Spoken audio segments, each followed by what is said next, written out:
Hi friends, welcome to our channel. అందరూ బాగున్నారండి? నేనైతే చాలా బాగున్నాను. మీరు కూడా బాగుండాలని అయితే దేవుణ్ణి మనస్ఫూర్తిగా కోరుకుంటున్నానండి. ఈరోజు వచ్చేసి వీడియో ఏమంటే చూడండి, ఈరోజు వచ్చేసి వీడియో ఏమంటే చాలా పెద్ద పనే పెట్టుకున్నానండి. చూడండి, మామిడికాయ ముక్కలు ఇవన్నీ నేనే కట్ చేశాను ఫ్రెండ్స్. ఇలా కూర్చుని కాళ్ళు చేతులు అన్నీ నొప్పులు వచ్చేసినాయి సాయంత్రానికి. చూడండి, ఇలా ఎల్లో కలర్లో వచ్చినాయి ఎండు బెల్లం ఆవకాయతో పట్టుకునే పచ్చడి అండి. ఈ బెల్లంతో చేసుకునే ఈ ఆవకాయ పచ్చడి చాలా టేస్టీ అంటే చాలా బాగుంటుందండి.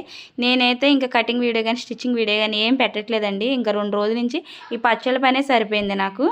అందుకే నేను వీడియోలు అయితే ఏం చేయలేదండి. ప్లీజ్ అండి, ఏమనుకోవద్దు. నెక్స్ట్ వీడియోలో అయితే మంచి వీడియో అయితే మంచి టిప్స్ తోటి అయితే వస్తాను. మంచిగా ఆదరిస్తున్నందుకు మీ అందరికి కూడా ధన్యవాదాలండి. మన ఛానల్ ఫస్ట్ టైం చూసినట్లయితే లైక్ చేయండి, షేర్ చేయండి, కామెంట్ చేయండి, అలాగే సబ్స్క్రైబ్ చేసుకోవడం మాత్రం మర్చిపోకండి ఫ్రెండ్స్. చూడండి, నాకు ఈ గిన్నెతోటి అయితే 4 గిన్నెల ముక్కలు అయితే అయినాయండి. సగం గిన్నెలో సగం ముక్కలు వచ్చేసి బకెట్లో వేసాను, సగం ముక్కలు వచ్చేసి బేషన్లో వేసాను.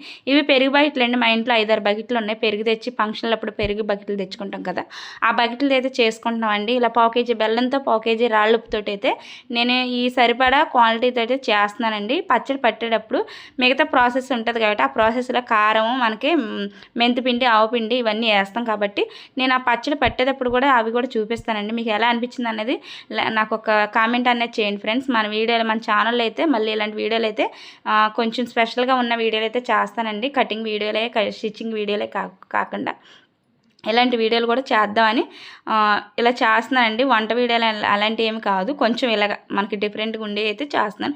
మీకు నచ్చితే లైక్ చేయండి, షేర్ చేయండి, అలాగే కామెంట్ అనేది పెట్టండి ఫ్రెండ్స్ ఎలా అనిపించింది అనేది. ఇలాగ పసుపు కొంచెం 2 స్పూన్లు పసుపు వేసుకోవాలి. 1/4 కేజీ బెల్లం, 1/4 కేజీ రాళ్ళుపుతో అయితే కలుపుకోవాలండి. ఇలాగ కలుపుకుని బేషన్లోకి ఈ బకెట్లోకి మొత్తం అన్నీ ఇలాగ ఎత్తేసుకోవాలండి. ఇలా 3 రోజులు ఊరబెట్టిన తర్వాత 3వ రోజున ఈ ముక్కలన్నీ తీసేసి ఎండబెట్టుకుని మిగతా ఓట్లోను మనకి ఎంతైతే కారము, బెల్లం ఇంకా మిగతా దినుసులు అన్నీ కలుపుకుని ఆ ప్రాసెస్లోనైతే లాస్ట్లో మీకు చూపిస్తానండి. ఈ పచ్చడి బెల్లం ఎండు ఆవకాయ అంటే ఉత్తరాంధ్ర స్టైల్ అండి ఇది. కాకపోతే నేను పోయిన సంవత్సరం కూడా పట్టాను. చాలా టేస్ట్ అంటే చాలా బాగుంది. నాకు ఎంత మంచిగా అనిపించింది అంటే తినే కొద్దీ తినాలనిపించింది. అందుకే ఈ సంవత్సరం కూడా మళ్ళీ ఈ పచ్చడి పెట్టాలని చెప్పి మా చుట్టాలను అయితే ఈ మామిడికాయలు అయితే తెమ్మన్నానండి.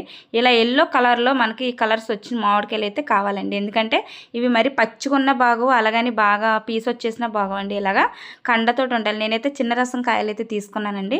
మీకు ఈ బెల్లం ఆవకాయ చూపియాలి, ఇది స్పెషలేనండి. ఎందుకంటే అందరూ పెట్టుకుంటారు పచ్చళ్ళు అన్నాక. ఈ వేసవకాలం టైం అంటే వడియాలు, పచ్చళ్ళు. మా పాదుకి గుమ్మడికాయలు కూడా కాసినాయండి. మీకు చెప్పాను కదా, అవి నా అమ్మోళ్ళ ఇంటికాడ అయితే ఉన్నాయండి. నేను ఆ ఇంటి దగ్గర నుంచి తెచ్చాను. అవి కూడా వీడియో తీసి వడియాలు పడతానండి. ఎలా అనిపించింది అనేది మీరు కామెంట్లు అనేది చెప్పాలి నాకు. ఎలా ఉందో లైక్ చేయండి, షేర్ చేయండి, కామెంట్ చేయండి, అలాగే సబ్స్క్రైబ్ చేసుకోవడం మాత్రం మర్చిపోకండి. వీడియో మీకు నచ్చితే కనుక thanks for watching. Bye bye. Next వీడియోలో టిప్స్తో వస్తా.